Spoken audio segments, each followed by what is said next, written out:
두 주간 기도회로 모이면서 새벽과 저녁에 열왕기상 말씀을 살펴보았습니다. 르호보암, 여로보암, 나답과 아사, 엘라와 바아사 왕에 대한 말씀을 살펴보면서 하나님의 두 가지 모습을 봤어요. 하나는 하나님 마음에 합하면 기도하지 않은 것까지도 주시는 하나님이고 넘치는 은혜를 주시는 하나님이시지만, 하나님이 제시하신 기준에 미달하고 그것을 바꾸려고 하지 않으면 하나님은 선수 교체를 하시든지 엄청난 변화를 가지고 오실 수 있는 분이시구나, 그것을 발견하게 되었습니다.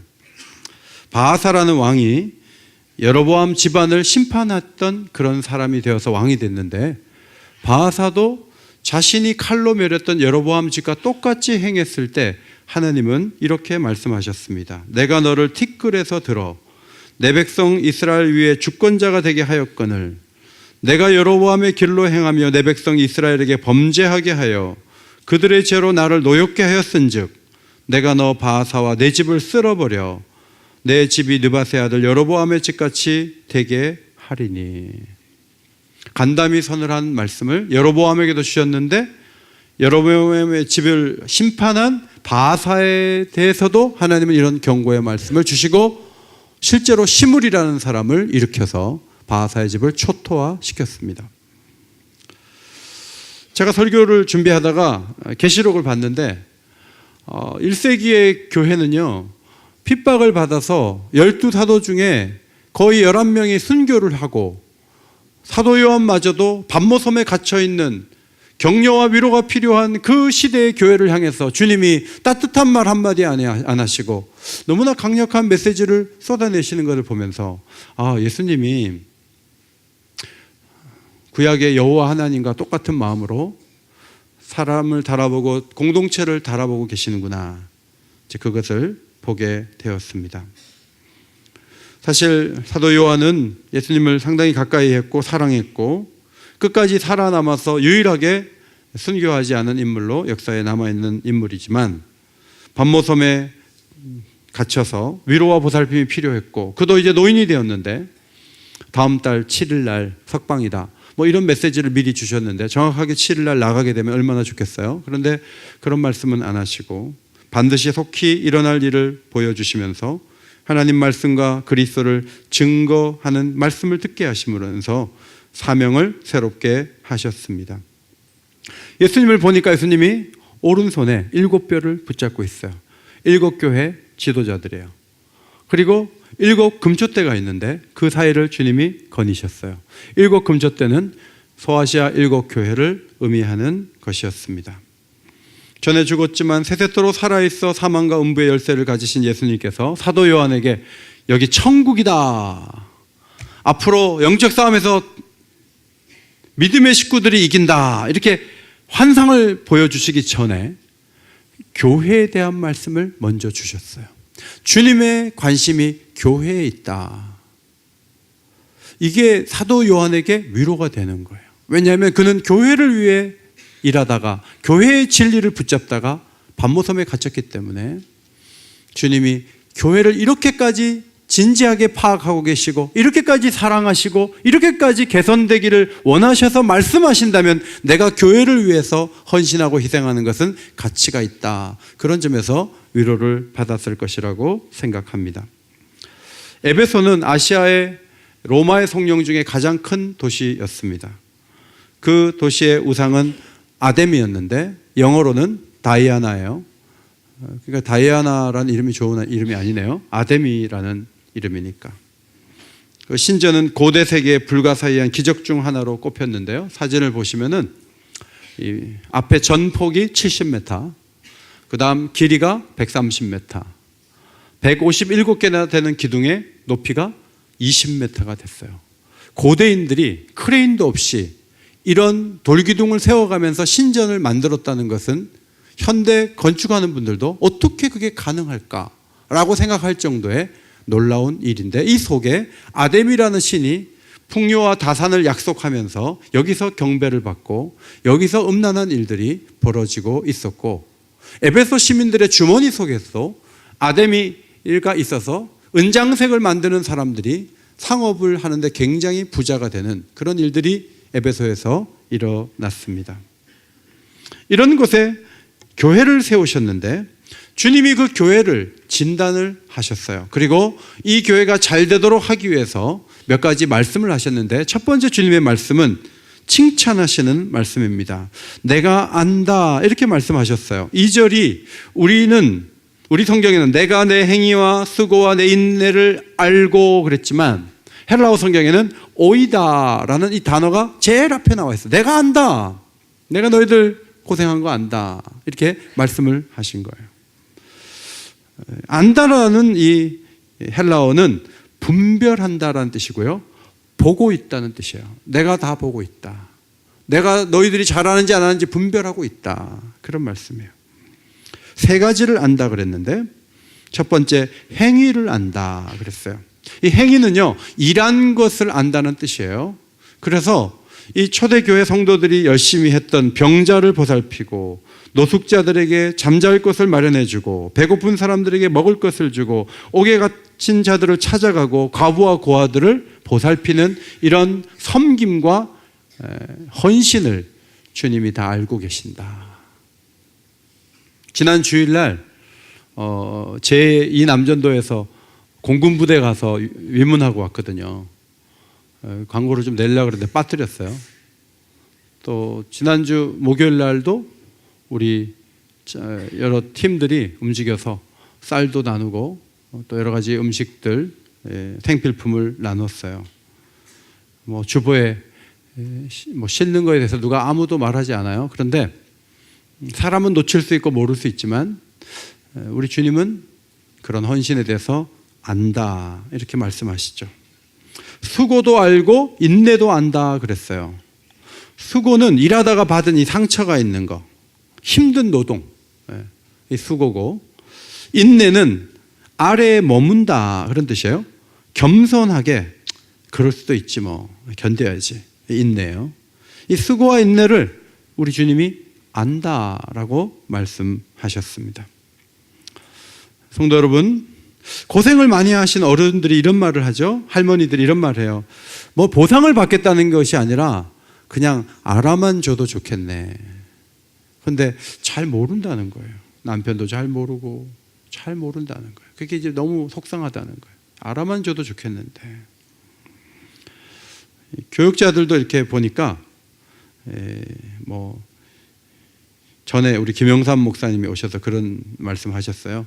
30대 분들은 목사님 좋으시겠어요. 월요일날 쉬니까. 우린 출근해요. 직업은 우리가 더 험하고 우리가 힘들어요. 목사님 좋은 직업이에요. 이렇게 얘기를 한대요. 그런데 80대 권사님이 계단을 올라가다가 권사님 힘드시죠 하고 손을 딱 잡아드리니까 내가 뭐가 힘드냐. 목사님이 힘들지. 목사님이 힘들다. 그래서 그 어르신이 돌아가셨을 때 많이 울었대요. 그럴 때 막 야단치고 그런 분들은 돌아가시면 눈물도 하나도 안 나더래요. 근데 목사님이 그렇게 얘기를 하는 거예요. 알아주면 사람들이 다 힘이 나잖아요. 힘이 나고 고맙고. 올해도 교회를 이렇게 섬기느라 여러분이 한 해 동안 열심히 달려오셨는데 저도 좀 칭찬하고 격려해 드리고 싶은데 그렇게 못할 때가 많고 놓친 일도 참 많아요. 그런데 교회를 아름답게 섬겨 오신 것에 대해서 우리 주님께서 세밀하게 아시고 기억하시고 보상해 주실 것을 믿으시기 바랍니다. 우리 주님이 내가 안다, 내가 안다 그렇게 말씀해 주세요. 그것이 우리에게 위로가 될 수 있다는 거죠. 에베소 교인들은 물리적 폭력과 사회적 배척과 경제적 억압의 관역이 되었어요.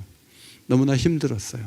그래도 주님 잘 섬기고 일들 줄이지 않고 열심히 감당했던 것 우리 주님이 잘 알고 계신 거라고 말씀해 주셨습니다. 3절에 또 내가 참고 내 이름을 위하여 견디고 게으르지 아니한 것을 아노라. 사람이 살다 보면 게으를 수 있고 일을 뒤로 미룰 수 있는데 또 못 참는다고 말할 수도 있는데 이들은 잘 참았어요. 그리고 게으르지 않았습니다. 일을 뒤로 미루지 않았습니다. 왕정시대의 언어로 평가한다면 다윗의 온전함처럼 온전하게 사역을 감당했습니다. 이들의 특별한 칭찬거리는 뭐냐 하면 자칭 사도라 하되 아닌 자들을 시험하여 그들의 거짓된 것을 드러냈다는 거예요. 사도는 12제자죠. 예수님의 부활을 목격하고 훈련받은 이 사람이 사도지만 사도 바울처럼 특별한 은혜를 입고 사도가 되는 경우가 있어요. 그리고 이 사도라는 직분을 에베소 4장에 보면 당시에 사용했던, 교회들이 사용했던 것을 보게 돼요. 사도는 영적으로 지적으로 하나님의 계시의 권위 있는 사역자라는 의미예요. 그런데 그런 사도라고 말하기에는 너무 부족하고 안 좋은 종류의 교훈을 가지고 온 사람들이 명성이나 금전적인 목적을 이유로 교회에 들어와서 내가 사도다라고 말할 때 이 에베소 교회 성도들은 그 사람의 거짓된 것을 밝혀낼 정도로 말씀에 실력이 있었다 하는 거예요.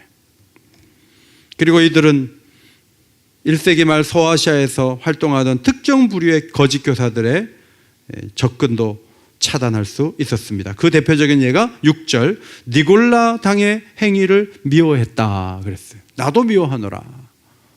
이 니골라 당이 있죠.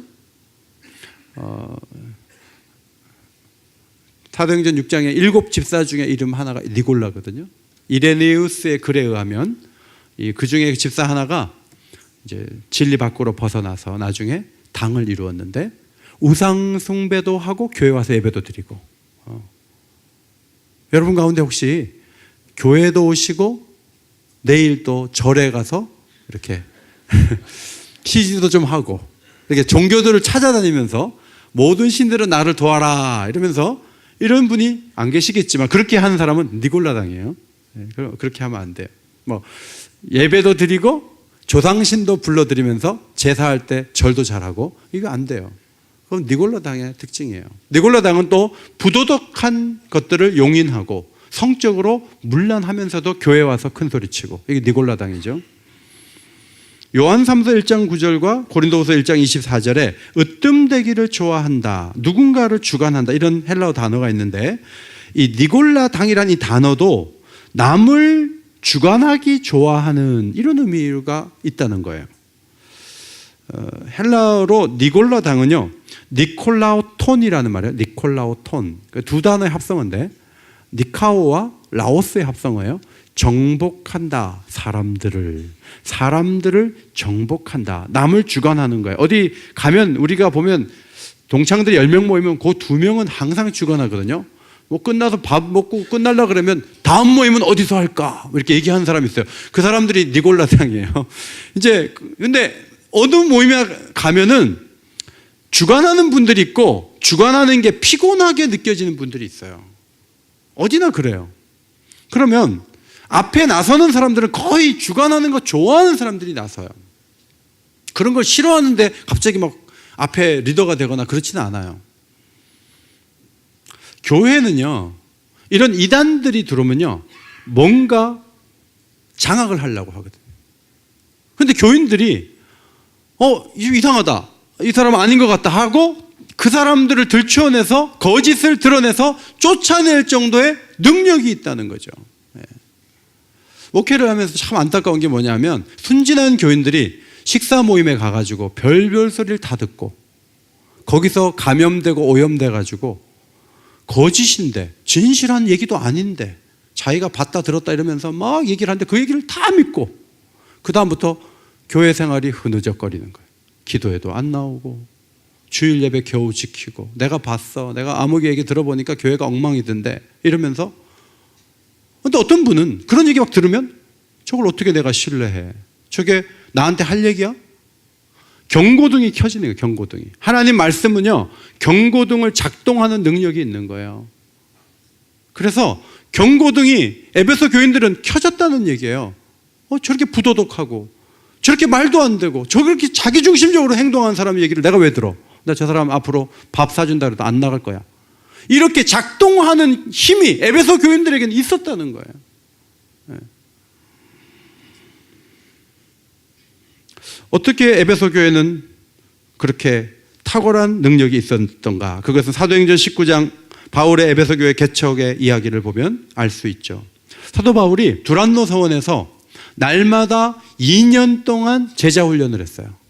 매일 모인 제자 훈련이에요. 1년에 한 번이 아니에요. 매일 2년 동안 모였어요. 그래서 아시아에 사는 유대인과 헬라인이 다 주의 말씀을 듣고 주의 말씀 앞에 자복하는 일들이 있었다고 사도행전 19장은 기록하고 있습니다. 여러분, 2년 동안 날마다 모였으면요 700번 이상 모인 거예요. 700번 이상 훈련받은 사람들이 교인들 중에 많이 있는 거예요. 일주일에 한 번 겨우 가는 게 아니고요, 매일 모여서 훈련받는 거예요. 매일 말씀을 받는데, 말씀을 가르치는 사람은 누군가 하면 신약 성경을 많이 저술했던 사도 바울의 저자 특강이 있었던 거예요. 사도 바울은요 1000년에 한 명 나올까 말까 한 위대한 사람이에요.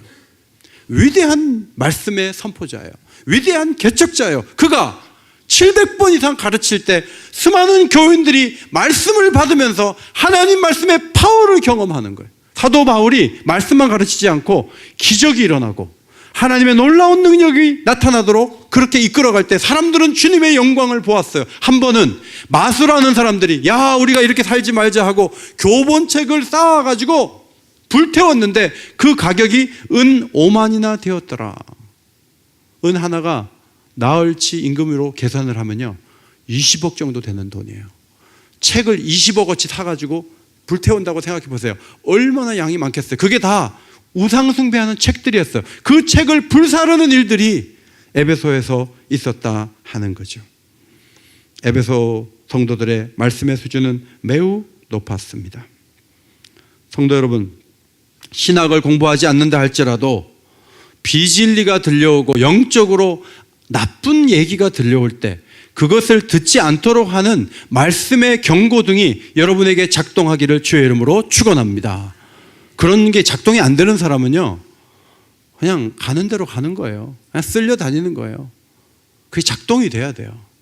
아, 이게 내가 다시 나오지 않아야 될 모임이구나, 내가 오늘로 여기 끝이다 하고 선을 그어야지 자꾸 가가지고 듣고 유익하지도 않은 얘기를 듣고 부도덕한 얘기를 듣고, 그것은 말씀의 능력이 아직 구비되지 않은 모습이에요. 에베소 교회는 유혹의 손길, 근거 없는 비난이 무너뜨리려 할지라도 그것을 공동체 밖으로 밀어내면서 진리를 지켜내는 거예요. 이 지켜냄과 진리의 충만함, 이것이 우리에게도 있어야 되죠. 두 번째, 책망의 요소들을 말씀하고 있습니다. 이제 칭찬을 하셨지만 갑자기 길이 90도로 꺾어지는 길이 나오듯이 이제 4절 말씀에 그러나, 갑자기 그러나 해서 완전히 다른 말씀이 주어져요. 너를 책망할 것이 있다, 그렇게 말씀하셨습니다. 열왕기상 말씀을 연말에 읽으면서 좀 부드러운 말씀이면 좋은데 자꾸 이렇게 말씀 안 듣다가 망하고 그런 집안들을 자꾸 보니까 마음이 안 좋았어요. 그런데 가만히 생각해 보면 책망은요 사랑하면 하는 거예요. 주님이 교회를 너무 사랑하시기 때문에 7교회 중에 5교회가 책망을 받았거든요. 버가모 교회, 이단의 가르침에 왜 무관심하냐, 발람의 교훈을 따랐다 지적하셨고, 두아디라 교회, 음행의 부도덕함을 왜 수용하고 왜 문제 삼지 않느냐, 사대교회, 살아있는 것 같으나 사실은 죽었다, 무감각하다, 경건의 모양은 있지만 능력은 없다, 라오디게아 교회, 사치스러운 삶을 성령의 풍성함으로 오해를 하고 있다. 에베소 교회, 처음 사랑을 버렸느니라. 따라합시다. 처음 사랑을 버렸느니라. 다시 한번요. 너의 처음 사랑을 버렸느니라. 처음에는 뜨거웠어요. 처음에는 간절했어요. 처음에는 힘을 다했어요. 그런데 첫사랑이 갑자기 없어진 게 아니고 서서히 식어가는 거죠. 이 세상을 살다 보면 축복을 기대했는데 어려운 일을 만날 때가 있어요. 이 세상을 살다 보면 건강이 무너지는 때도 있어요. 답이 보이지 않는 의심이 일어날 때도 있어요. 아무도 모르는 고통 때문에 밤에 잠을 못 자는 경우도 있어요. 내가 원치 않는 일들을 이렇게 만나고 저렇게 만나다 보면 서서히 하나님에 대한 사랑이 식어지게 됩니다. 과거에 에베소 교회는 사랑이 장점이었던 교회예요. 35년 전에 에베소서를 쓸 때 너무나 사랑이 많아서 바울이 감사 기도를 할 때 빠짐없이 에베소 교인들에게 사랑 주셔서 감사합니다. 이 기도를 했다고 1장 15절에 기록을 하고 있죠. 앞에 보시고 같이 한번 읽겠습니다. 시작. 주 예수 안에서 너희 믿음과 모든 성도를 향한 사랑을 나도 듣고 내가 기도할 때 기억하며 너희로 말미암아 감사하기를 그치지 아니하고. 성도들이 전부 다 사랑이 너무 많다는 얘기를 듣고 자신이 개척한 교회가 너무 사랑이 많다는 얘기를 듣고 기도할 때마다 하나님 감사해요. 에베소 교인들 너무 사랑이 많아서 너무 감사해요. 이렇게 기도했다는 거예요. 그리고 에베소서를 끝날 때 바울이 사랑이 많은 교회가 되게 해달라고 기원을 하죠.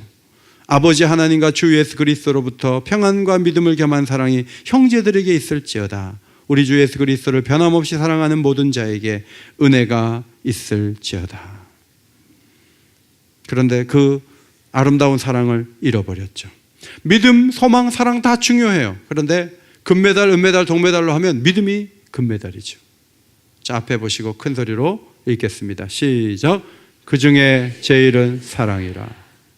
사랑을 잃어버리면요, 아무것도 아니에요. 아무 유익이 없어요. 아라비아 숫자로 제로가 되는 거예요. 뭐 좋은 일 해서 막 모여가지고 하다가 막 싸워서 집에 다 갔습니까? 그러면 좋은 일 한 거는 아무것도 아니에요. 아무것도 아니에요. 교회가 뭐 많은 일을 했습니까? 근데 사랑이 없어요? 그럼 제로예요. 제로. 우리가 봉사할 수 있고 땀 흘릴 수 있어요. 그런데 마음에 사랑이 식었어요. 사랑이 없이 뭐든지 할 수 있다고요. 산을 옮길 수도 있고요. 구제도 할 수 있고요. 내 몸을 불사르게 내어줄 수도 있어요. 그런데 주님 보시기에 사랑이 없어요. 가능해요. 그러면 아무것도 아니에요. 아무것도 아니에요.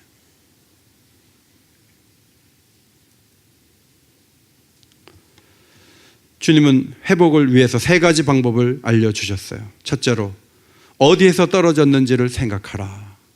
언제 이게 문제가 됐는지를 한번 생각해 보라는 거예요. 그거를 생각을 하고 판단을 해서 그 문제를 짚어야 돼요. 병원에 가면 약 먼저 안 주고 진단을 먼저 해요. 검사 받는 게 너무 힘들잖아요. 검사해서 병의 원인을 안 다음에 약을 투여하고 수술도 하는 거예요. 그런데 그 진단하는 과정이 힘든 것처럼 우리 성도들이 새로워지고 싶으면 이게 어디서부터 이렇게 됐지 하고 생각을 좀 해보세요. 남편들 집에 가서 왜 이렇게 냉랭한 부부관계가 된지 한번 물어보세요.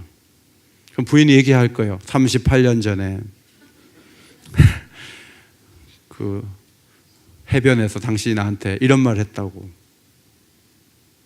그러면 남자들은 다 잊어버렸죠. 38년 전? 그거 언제지? 이러고 있어요. 가해자는 잘 몰라요. 피해자만 알아요. 우리가 주님으로부터 떨어진 것도 어느 타이밍이 있다고요. 너무 분주한 시간을 몇 년 보냈습니까? 그게 원인이면 분주함을 내려놔야 돼요. 너무 지금 좋아하는 그룹들이 많고 너무 모임이 많아서 하나님 일에 주목할 수 없고 집중할 수 없다면 몇 가지 모임을 정리할 수 있는 그게 필요해요. 내가 영적으로 깨지고 내가 지금 연약해진 것이 옛날 이성 친구를 만나는 것 때문이면 그 이성 친구를 정리하셔야죠. 그거 안 하고 어떻게 은혜를 받겠어요? 사람마다 떨어진 이유들이 다르고 타이밍이 달라요. 설교 시간에도요, 어떤 분은 생각을 해요. 내가 어디서 떨어졌지? 어떤 분은 빨리 끝나기만을 기다려요. 생각이 없어요. 아멘 빨리 크게 해주면 목사님이 좋아하니까 아멘 하는데 생각은 하지 않아요. 굉장히 위험한 신앙생활을 하는 거예요. 생각하라. 두 번째, 회개하라. 잘못을 기억하고 하나님 앞에 나가서 고백을 해야 돼요. 하나님, 저 이거 너무 잘못했습니다. 제가 고치겠습니다. 용서해 주세요. 그러면 하나님은 어떤 죄든지 다 용서해 주세요. 그러니까 용서받는 게 쉬운 것 같은데 역사서를 읽어보니까 용서를 해달라고 말도 안 하고요, 용서받지도 못하고 하던 대로 계속 하는 게 쉽더라고요. 다윗이 위대한 이유는 용서를 구했고 용서를 받고 다시 시작했어요. 솔로몬은 하나님이 2번 나타나서 이거 아니잖아, 너 어떻게 네가 우상숭배를 하냐, 성전을 지은 네가 어떻게 나한테 그럴 수 있어, 하나님이 2번 말씀하셨어요. 솔로몬 회개하지 않았어요. 귓가의 음성을 들려줘도 회개를 안 해요. 르호보암, 여로보암, 바아사, 많은 왕들, 아사같이 위대한 왕들도 훗날 죽을 때 하나님 앞에 회개하고 죽었다는 기록이 없어요. 회개가 얼마나 어려운지를 보여주는 거예요. 오늘도 제가 이렇게 말씀드리면 어떤 분은 이거 아무개 꼭 들어야 될 말씀이다. 아무개 오늘 안 보이네. 아이고 이런 날 꼭 빠지더라. 이러면서 남에게 적용해요. 아니요, 나에게 적용해야 돼. 회개해야 돼. 회개하면 용서해 주실 줄 믿습니다. 회개가 끝이 아니고 세 번째는 처음 행위를 가지라 그랬어요. 처음 행위를 가지라. 회개한 후에는 예수님을 처음 만났을 때 행위를 반복해야 되는 거죠. 처음 행위의 특징은 뭐냐면 순수성이에요. 순수해요. 계산을 안 하고 비교도 안 해요. 만약에 처음 행위를 갖지 않고 회개하지 아니하면 어떻게 하느냐면 촛대를 그 자리에서 옮기리라. 왕정시대는 칼로 그 집안을 멸하죠. 새로운 집안을 들이죠. 교회는요, 어떤 심판을 주냐면 촛대를 옮기는 거예요.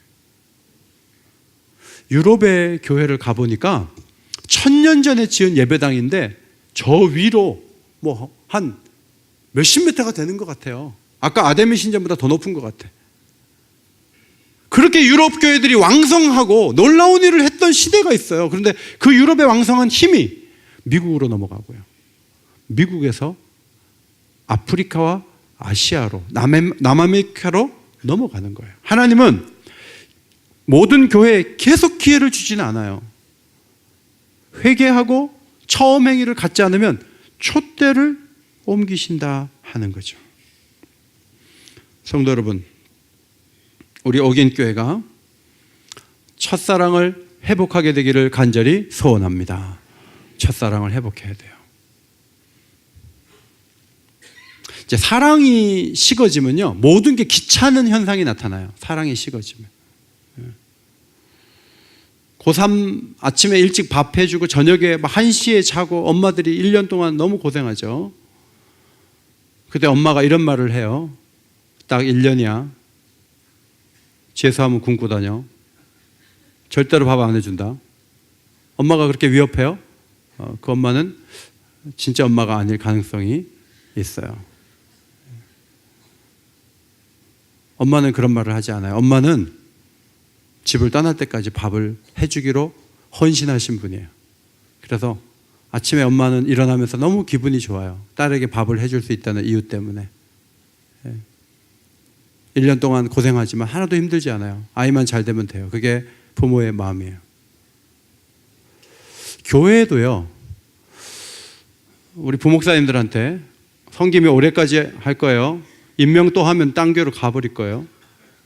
이렇게 부목사님들한테 위협하는 권사님이나 집사님들은 주님을 사랑하지 않는 거예요. 목사님은 사립이 받죠? 우린 그냥 나와서 이래요. 우리 뭘 알아줘요?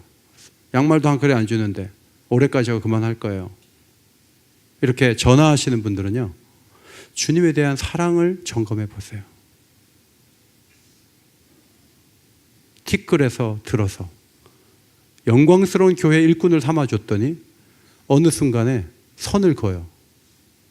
처음부터 자기가 대단한 존재인 것처럼 막 얘기해요. 그것은 주님이 기뻐하는 모습이 절대로 아니에요.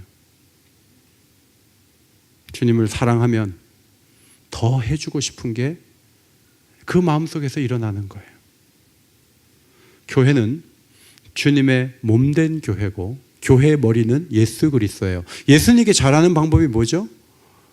교회를 사랑하고 교회를 세워가는 거예요. 교회를 허물어 가는 거는 그건 잘못된 거예요. 제가 다윗 찬양 때 말씀드렸어요. 그거 그냥 나이 말씀하시면서 그냥 다 빠져버리는 거는 주님 사랑 아니에요. 연세가 많으셔도 음성이 나올 때까지 노래하는 거예요. 노래하고 이 어려운 시대에 어떻게든 교회를 세워가는 게 중요한 거예요. 오늘 찬양대원들 가운데 올해까지라고 생각했던 분들은 내년에도 해야 되겠다 이런 마음을 가지면 오늘 말씀을 잘 들은 거예요.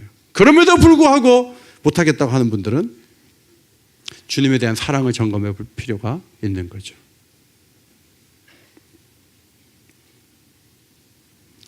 세 번째, 약속의 말씀을 주셨어요.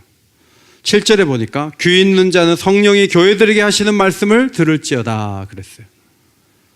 자, 따라서 말씀해 주세요. 성령은 말씀하시고 교회는 들어야 합니다. 네, 성령은 말씀하시고 교회는 들어야 돼요.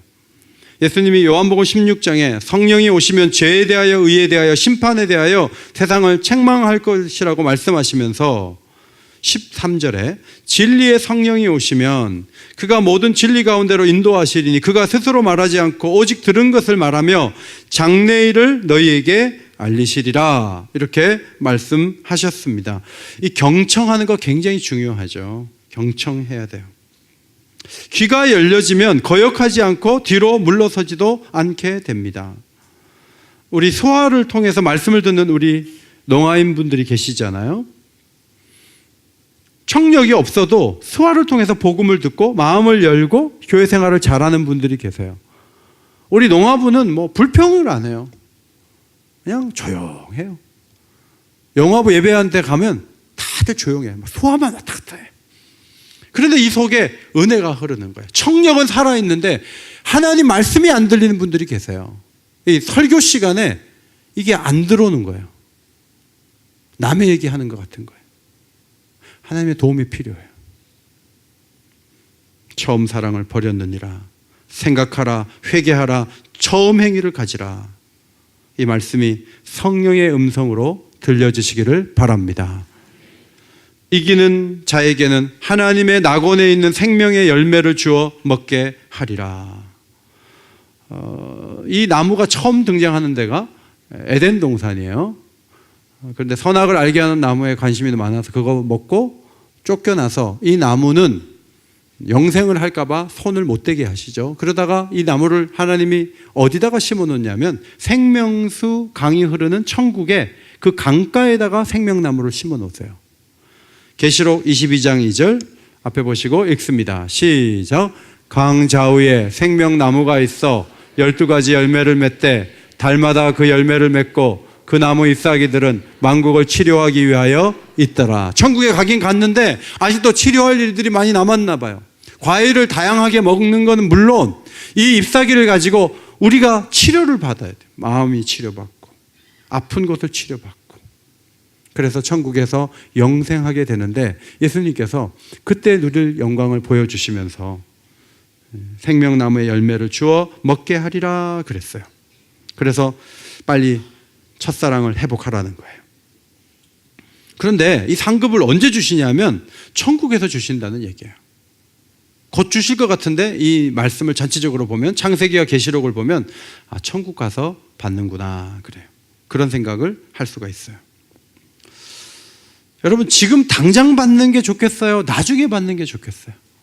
선물을 지금 받고 싶으세요? 50년 뒤에 받고 싶으세요? 사람을 움직이려면 지금 줘야 되겠어요? 나중에 줘야 되겠어요?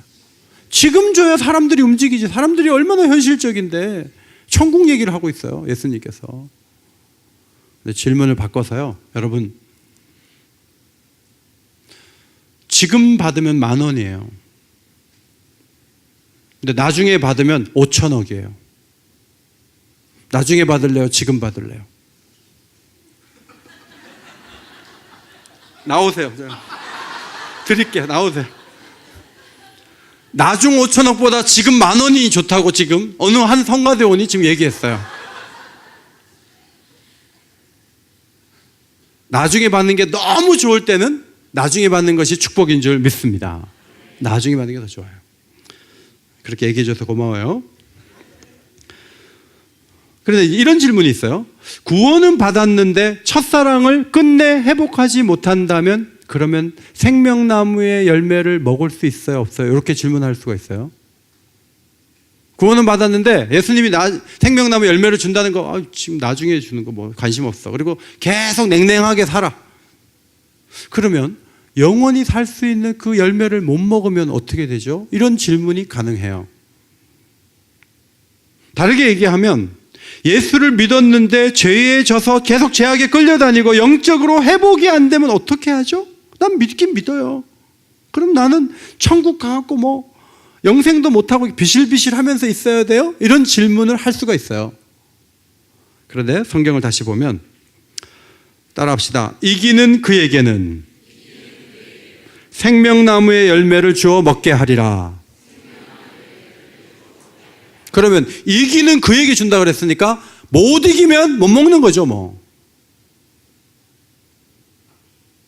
반드시 이겨야 돼요. 우리는 자꾸 생각을 그럼 뭐 대강 살다가 뭐 그러면 뭐 어떡할 건데? 천국으로 들여보낸다고 하시긴 해놓고 내가 회복 안 됐다고 나를 그러면 형벌을 줄 거야? 이렇게 삐딱하게 생각할 수 있어요. 이건 굉장히 나쁜 신앙이에요. 자, 앞에 있는 문장을 한번 읽어보세요. 구원받은 자는 같이 시작. 이기려 하는 의지를 가져야 하고 성령 안에서 이길 수 있고 앞으로 나아가면 반드시 이깁니다. 할렐루야. 구원받은 자는요, 이기려고 하는 게 그 사람 구원받은 증거예요. 예를 들어 청와대 어느 쪽으로 가요? 이쪽으로 가 사거리에서 우회전하면 청와대예요. 그래 놓고 이 사람이 경복궁역 쪽으로 가면서 아무리 가도 안 나오네. 반대 방향으로 가놓고 왜 청와대를 찾아요? 하나님이 우리를 부르신 것은 이기려고 부르신 거예요. 이겨서 승리해서 생명나무의 열매를 주어서 먹게 하려고 우리를 부르신 것이지 과거로 돌아가고 엉뚱한 곳으로 가고 그러려고 우리를 부른 게 아니에요. 오늘 3부 예배 나온 여러분들은 이기시기를 바랍니다. 이기는 자가 돼야 돼요. 그리고 하늘의 큰 소망을 가지고 이 마지막 때 달려감으로 칭찬받는 모든 성도들이 되시기를 주님의 이름으로 축원합니다.